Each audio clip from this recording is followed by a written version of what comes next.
youth runner here with Fresno State legend, Olympic trials qualifier, and so glad to see the great Ceonna Pipion out here at Cobb Track and Angell Field for the 50th Stanford Invitational, 52.77, showing that even in early April that she's still moving well, healthy, happy, thriving, moving forward. How do you evaluate not just the time and the performance, but like just setting up races, in the early part of the spring now as a post-collegiate, building toward a U.S. championship, as opposed to the woman that was taking on anything and everything for Fresno State, and then, oh, by the way, we need to get ready for the trials. Yeah, what's that balance like this year? You said it, like, my goals are to go really far. So, of course, I've had a long season. I finished my collegiate career indoors, so it's not like I'm just now starting the season, whereas some people are. Like, I had a whole indoor season, and I finished off with a 52.2, so I'm kind of picking up where I left off, and I hope to, remain at this pace I'm at and hopefully get faster. I'm really aiming for that sub 52. But I just have so much experience, like having that transition from collegiate track to, post-collegiate track, it's definitely been a change, but it's one that I'm adjusting to.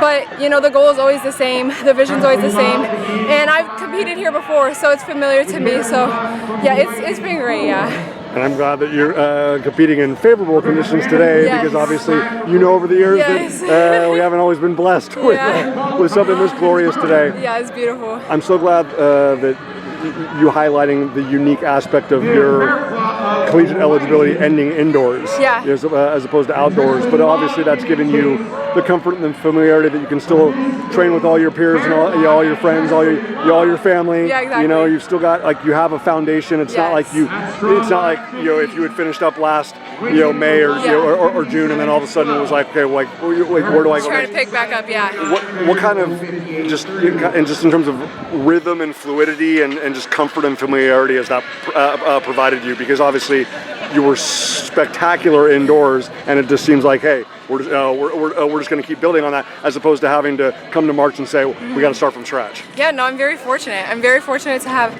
ended my indoor season and just being able to roll into this, and still being able to train with my team and my coach as well. It doesn't make things much different, It feels the same. I come here, I warm up with them, it still feels the same. So the rhythm has maintained the same. There hasn't been much of a shift. So I'm really thankful for that. Absolutely. Yeah. I will say it's our eyes getting used to the fact that we're seeing you, still stylish and fashionable, Ceonna, but obviously, probably repping, white, but not the red and navy and white. Is that unique to you at this point? It is. It's sad. It's heartbreaking not knowing that I can't be on the relays with them anymore. I'm not wearing the red and blue. Oh, believe me, when it comes tomorrow afternoon for the 4x4, they're gonna be like, exactly. Let's go. No, it's really sad, but I'm also really happy because I did my time. I put my time in there, and now it's time to move on to the next chapter. And I was ready for this. To continue to go on after collegiate track. Right. So it's been an odd transition, but I'm loving it too. Your legacy, when I use the word legend and everything that you contributed to individually and relays, as a woman that came up through the California high school system, and obviously, stayed loyal to Fresno State when you had options, and you could have performed in any conference pre or post reclassification. You could have been at the height of the Pac-12, you could have been at the height of the Big 12, the SEC, or whatever like that. But for your legacy to be tied to Fresno State, not only now but forever, how significant, how meaningful is that to you? Oh my gosh, it's so meaningful. Fresno State has my heart. Like you said, I was there all 4.5 years, and I wouldn't change it for the world. The community that I have there, the friendships, the connections, it means so much, and I don't know if I would have gotten the same opportunity elsewhere. So I'm really happy to have stayed here at Fresno State. Most definitely.